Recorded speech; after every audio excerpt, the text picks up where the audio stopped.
আপনারা দেখছেন news now, খবরের নতুন ভাষা। 8ই মার্চ আন্তর্জাতিক নারী দিবসকে সামনে রেখে কন্যা কথা সামাজিক সংস্থার উদ্যোগে সমাজে পিছিয়ে পড়া নারীদের কর্মসংস্থানের সুযোগ তৈরি করার উদ্দেশ্যে এক বিশেষ কর্মসূচির আয়োজন করা হয় শুক্রবার।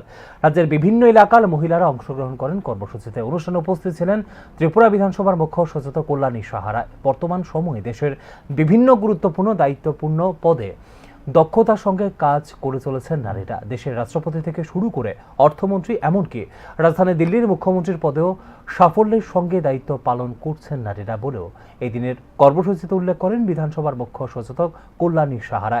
শুধুমাত্র প্রশাসনিক বা রাজনৈতিক ক্ষেত্রেই নয়, অপারেশন সিন্দুরের মতো দায়িত্বপূর্ণ কাজেও নেতৃত্ব দিচ্ছেন নারীরা। এর মাধ্যমে প্রমাণিত হয়েছে যে সুযোগ পেলে যে কোনো ক্ষেত্রেই নিজেদের দক্ষতার পরিচয় দিতে সক্ষম নারীরা আজ আর পিছিয়ে নেই।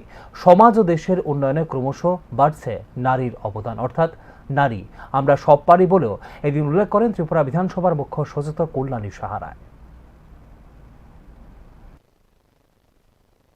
দেশের রাষ্ট্রপতি মহামান্য দ্রৌপদী মুর্মু, তিনি সবার আগে একজন নারী।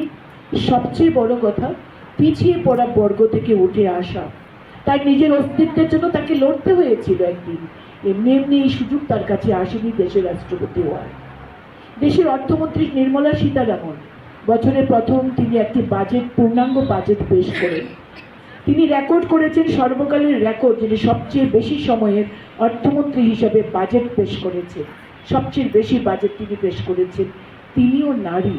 তাদের বিছানাটাও গোলাপে, তাদের রাস্তাটাও গোলাপের বিছানা ছিল না, নট ব্যাড অফ রোজেস। তাদেরও অনেক লড়াই করতে হয়েছে এবং এই জায়গায় যেতে হয়েছে।